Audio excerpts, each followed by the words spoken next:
What's up, YouTube? Don here once again with Eastern CT Vapor, and today I have brought you guys here again for another review.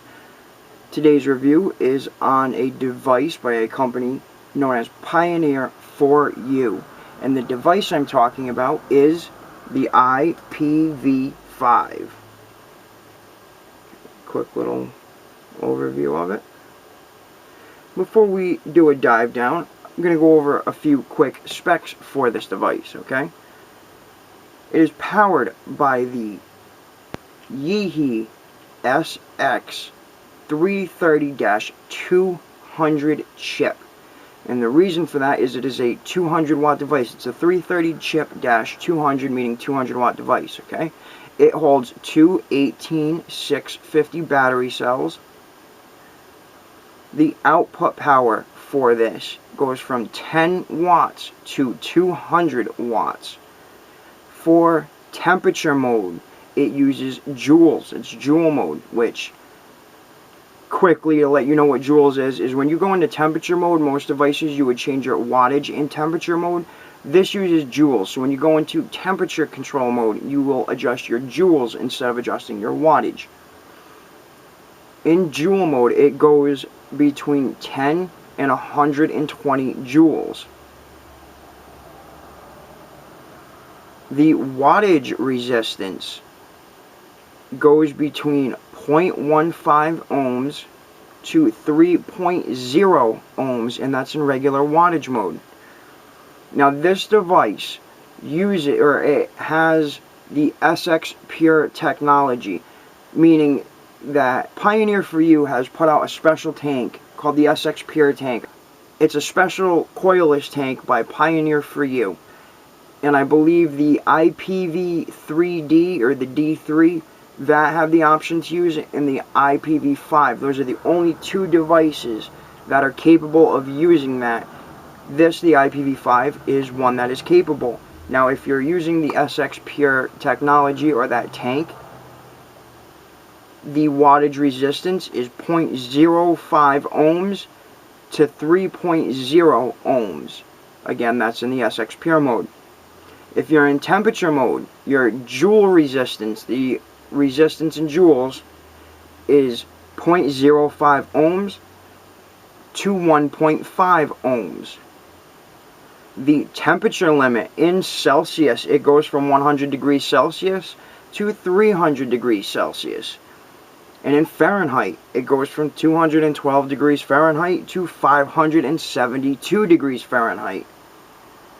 The protection it has with the chip, it has low voltage protection, low resistance protection, high input warning, has short circuit protection. It also has reverse battery protection, so if you put your batteries in backwards, it will let you know and not fry your chip. The construction of this nice solid feeling device, it is made of zinc alloy.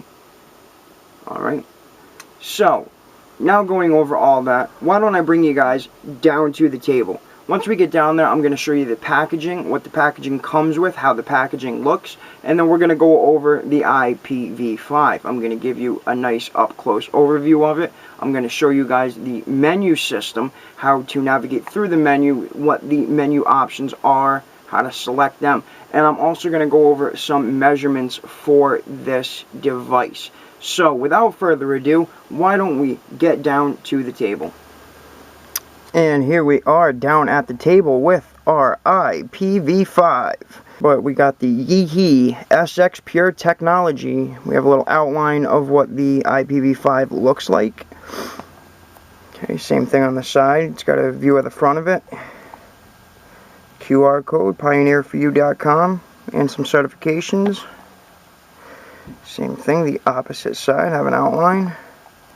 And on the top we have our colors. You can get this in black, silver, white, blue, or pink. Mine is the white one. Also here on the bottom, a little bit of an outline.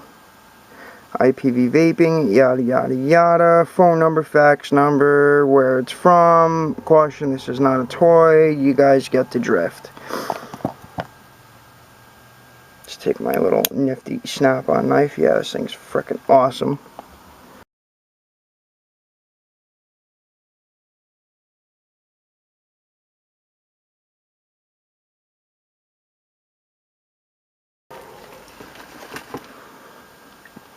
And we slide the top off.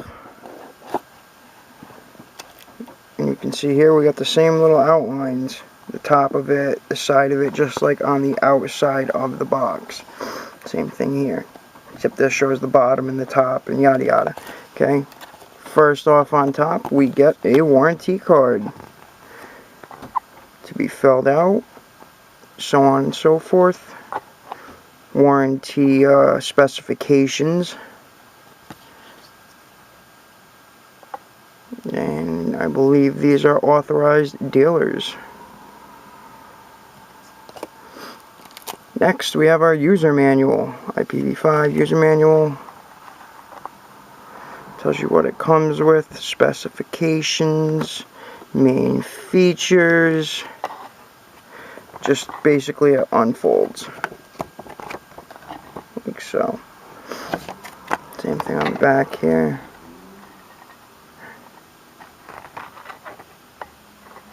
And most of what this says I will be going over with you guys. Put that to the side. And here is the iPv5. We'll get to that momentarily. We'll finish with the box.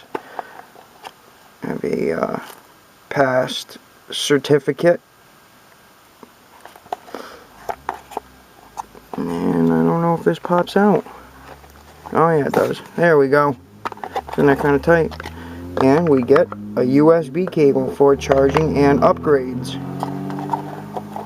I don't need that right now though, I got 50,000 wires.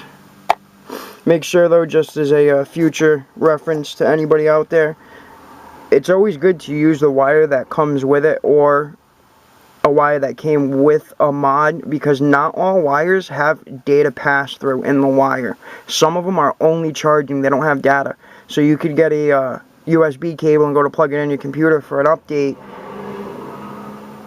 and it won't be any good because it doesn't have data pass through, it'll just charge it. So make sure you have a data pass through USB cable.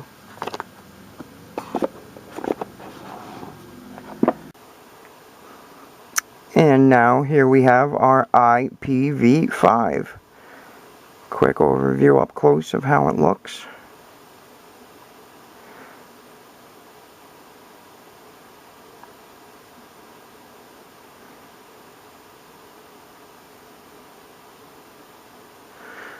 Alright, and starting with the top, we have our stainless steel threads, and we also have this little stainless steel plating.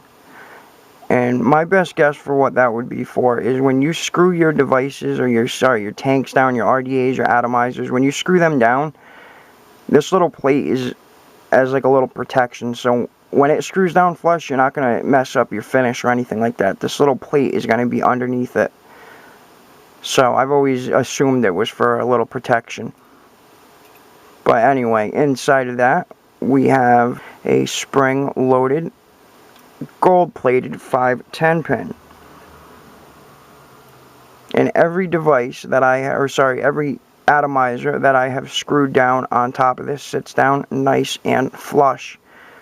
The 510 pin has excellent travel length.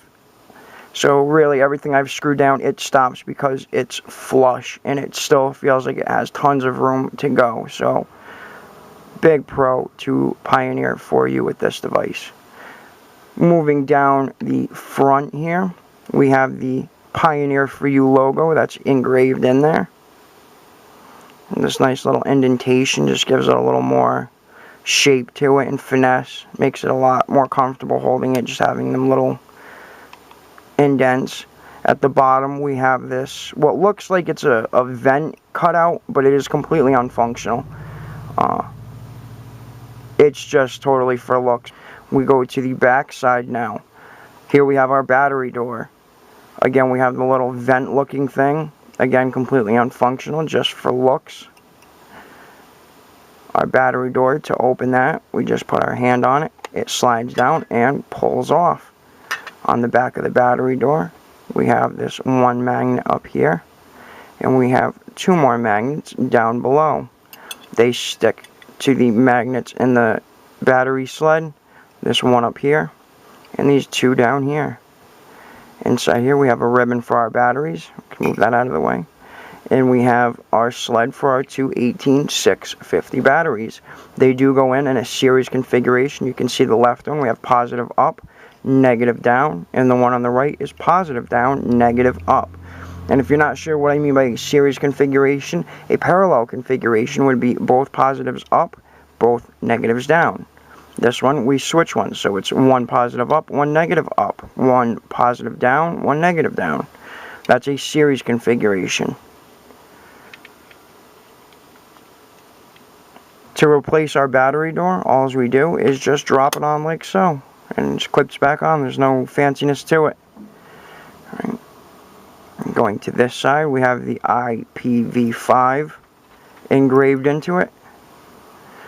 And then down at the bottom, these little vents, they look to have a little more function. There is little slits inside of it.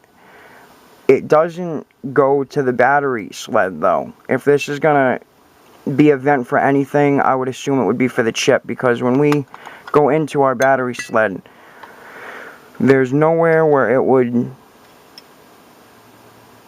the battery would vent to those. It's solid here. This is screwed on. There's no vent holes from in here to that bottom. So again, those vents, if they even do hold any function, would be to vent the chip more than anything, not the batteries. Okay, and now we go to our screen side, our panel side here. We have our fire button, nice and clicky. Our wattage / temperature up button, wattage / temperature down button. Again, those nice and clicky. We also have an OLED screen. It's a little bit recessed inside, which I really, really like that. So when you're grabbing it, you're not actually touching the screen and getting your fingerprints on it. It's a little bit recessed, so you're not touching it. We also have a micro USB port, not for charging, for upgrading your firmware. It's upgrade only. Okay, before we add any batteries into this and get into the menu, I do want to go over some measurements. Starting with how long this is. It's going to measure in at 102.6 millimeters long. We get a measurement of about 54.2 millimeters wide. And we get a measurement of 25.1 millimeters thick. Our 510 threads at the top, that little plate, it measures about 18.7 millimeters wide. Our fire button is about 8.7 millimeters in diameter, almost 8.8 millimeters. Our wattage up and wattage down buttons are 5 millimeters in diameter, both of them. Going to our screen now. Our screen measures 24 millimeters long, and it also measures 7 millimeters tall. If we take our battery door off, the battery door itself is going to measure 54.1 millimeters wide,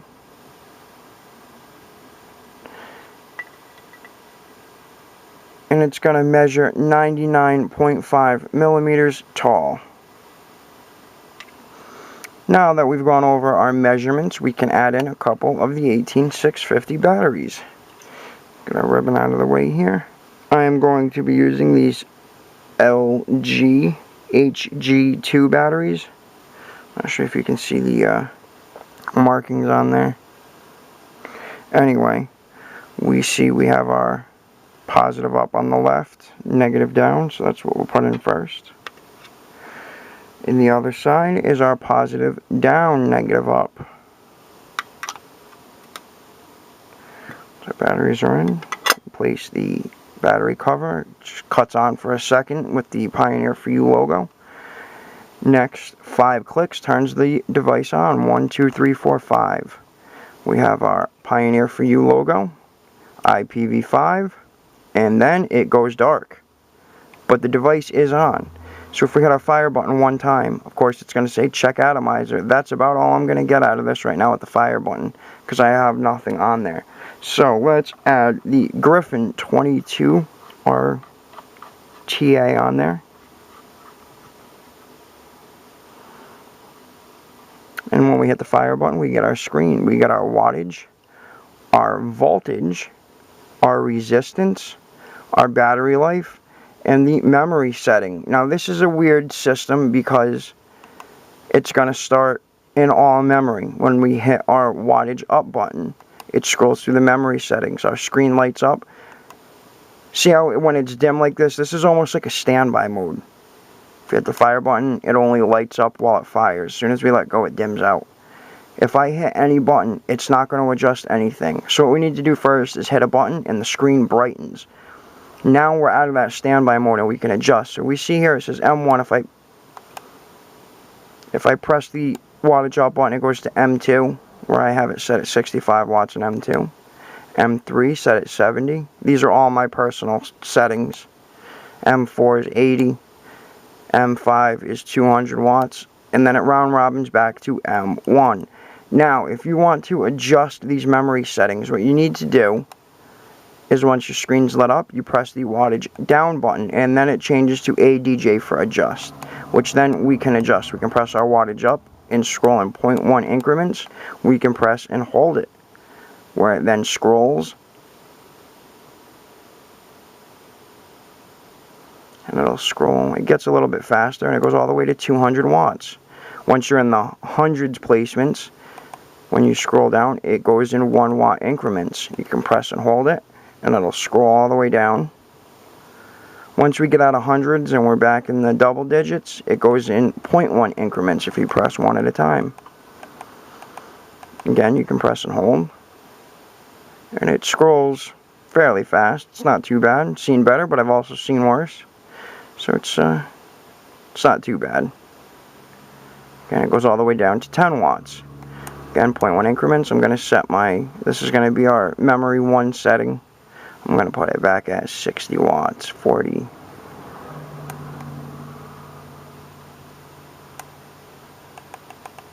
And when we have our designated wattage, just press the fire button. And we got back M1, and I've set my memory 1 setting. Now, anytime you press the wattage down, it's going to go to ADJ for adjust, and then you can adjust it and hit the fire button and puts you back to memory. Just scroll through the memory like I stated. You just press the wattage up button and it scrolls through the memory. Same thing if we're at M3, press it down, and then it opens it to adjust. And you can go 0.1 back to scrolling, etc., etc. Fire button. Now, if you want to go into the menu, we press the fire button 5 times. 1, 2, 3, 4, 5. And we're in our memory. Now, to scroll through the memory settings, we just press the fire button. It starts off at system on. If you want to select that, press the wattage up or down, and it shuts the system off. Get the device back on. The Pioneer4You logo, IPv5. Back to dark. We get it on 1, 2, 3, 4, 5. Back in the memory or the menu. Okay. We've seen system on. Now, if our mode, it says power mode. If we want to adjust that, press the wattage up or down. We can select dual mode or power mode. Once we have made our selection, we'll go to dual mode. I'll press the fire button. It'll ask you your unit. You can pick between Fahrenheit or Celsius. I like Fahrenheit. Just hit the fire button to select that. This is where you choose your temperature. I'm going to pick 430 degrees Fahrenheit. Hit the fire button. This is where you select what coil you're going to be using or what wire you're going to be using. You get manual TCR, Ni 200 for nickel, TiO1 for titanium, has stainless steel 304, the SX Pure setting I was talking about with Pioneer4You special SX Pure tank, back to manual TCR. Now I'm going to pick the manual TCR because I'm going to use a stainless steel coil. I'll switch that in a minute. And it's for stainless steel 316L, which the TCR setting for that is 0.00092. So once I've made that TCR setting, we hit the fire button again. It's going to ask to exit the menu. Exit on, select with the up or down button. And then it exits. Let me swap this tank here. And I'm going to use the Hercules Plus with the stainless steel 316L coil in it.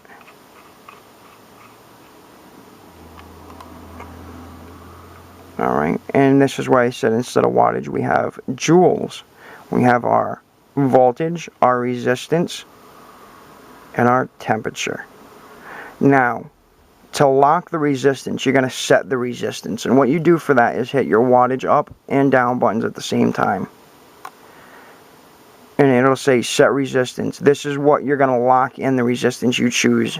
And 0.2, hit the fire button. And now that resistance is locked in. If we hit the fire button, you can hear it firing.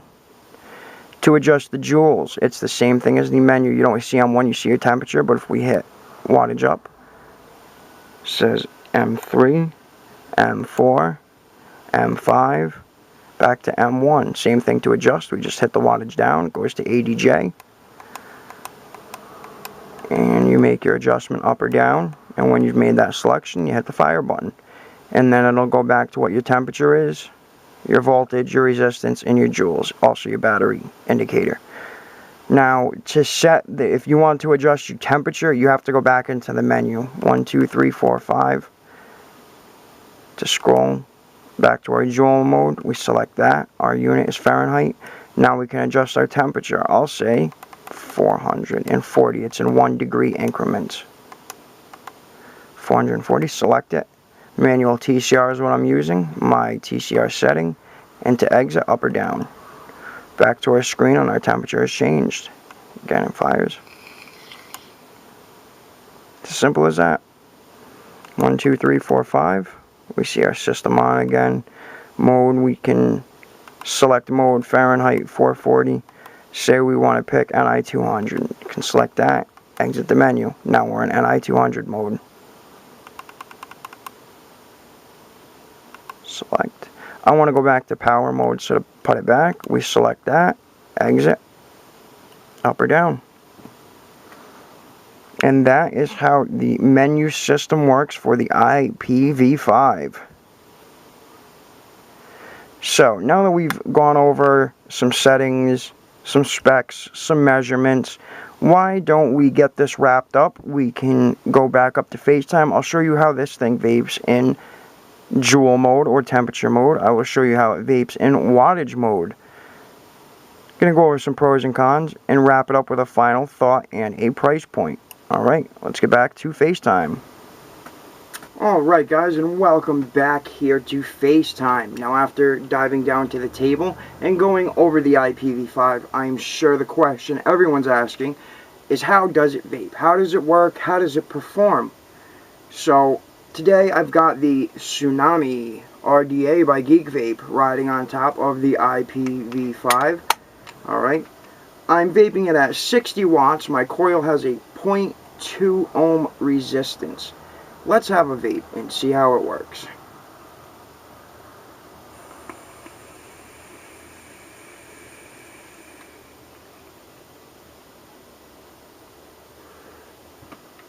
It's a very, very good vape. I have been 100% satisfied with this device. It is underrated, and I'm going to explain what I mean by underrated. Now, when I vape this at 60 watts, any other device that I own, if I vape it at 60 watts, this thing at 60 watts feels like those devices at 70 watts, 75 watts. So I got to like lowball it basically every time I vape on this device. Now I'm going to vape for you in temp control mode real quick. As I talk, I'm going to switch tanks. I'm putting the Sigelei Moonshot RTA on top of this. Okay, and with the Sigelei Moonshot on top here, I'm vaping it at 455 degrees at 70 joules. Let's see how this thing works with temp control.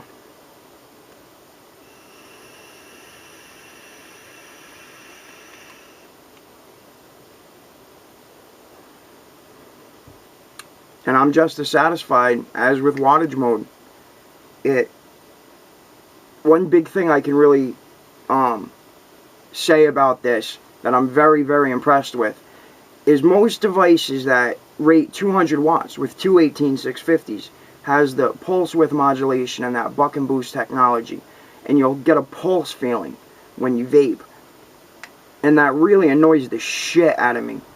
But this, you don't notice that. When you vape in temp control mode, it's a solid vape. It's like it finds the temperature and it stays at that temperature. A lot of devices, it seems like they pulse because they hit the temperature and let off to cool, and hit the temperature and let off to cool. For some reason, this doesn't do that, and it's a very, very good thing, which is going to bring me into the next part of this. Let's hit some pros and some cons, okay? First big pro about this, everything you'll see sits down, makes a connection, and it sits flush. There is no gaps. The 510 pin on this has plenty of travel. When you screw a tank and RDA, any atomizer down, it stops because it's sitting flush. It doesn't stop because you've hit the end of the 510 pin. So big, big pro for Pioneer4You and the iPv5. Another big pro I like with this, the buttons. Nice and clicky. They don't rattle around and wobble, so it's, you know, a solid button, and it clicks to make the contact. It's not, you know, wonky feeling. So it's very big pro there. Like the fact that they have the micro USB port for firmware upgrade. So when they come out with a newer version, you can just upgrade to have the newer version. You don't have to go buy a newer version if this is one of your favorite devices, like it is for me. Another big pro that I like about this is the battery life. Now I know you got to take into consideration the milliamp hours and the wattage and the voltage and all that, but for some reason this device, compared to all my other ones, all my dual 18650s, I can get a good day out of it for the way I vape. And if I vape this the same way, I can get day and a half, almost 2 days out of it, and I'm only using the LG HG2, the doo-doo brown ones, and I get fantastic battery life out of it. I don't know if it's because they, you know, have everything running at a good pace, you know, it's not constantly running. I don't know what their trick is, but I get great battery life, so one more big pro. Also, it fits so nicely in the hand. It's so comfortable to hold. It's not big and blocky and, you know, square feeling. It's got nice, beautiful curves to it. It's got these nice indents, so when you hold it, your fingers kind of sit in just a little bit more. And also, to add to that, the finish on this is beautiful. Nice, glossy, almost shiny finish. It's beautiful, beautiful, beautiful. And to add to it, it's not really it's shiny, but it's not really a fingerprint magnet. And with that finish, it's just so smooth. It's just very beautiful. It's a beautiful looking device. Now that's just about going to do it for the pro section. Let's go into some cons. And me personally, I haven't really found any that's worth saying, because I mean a true con is going to be, you know, like a deal breaker, is going to be something seriously wrong. I haven't found that. I've been vaping on this thing for 2-3 weeks now, and I haven't found anything truly wrong with it that I would name as a con. One thing I can say, nitpicky, I really wish that they had a little bit more venting with it. They have these little bit of vents at the bottom, and I'm sure that's going to, you know, vent the chip area if there's any issues or if it gets too hot.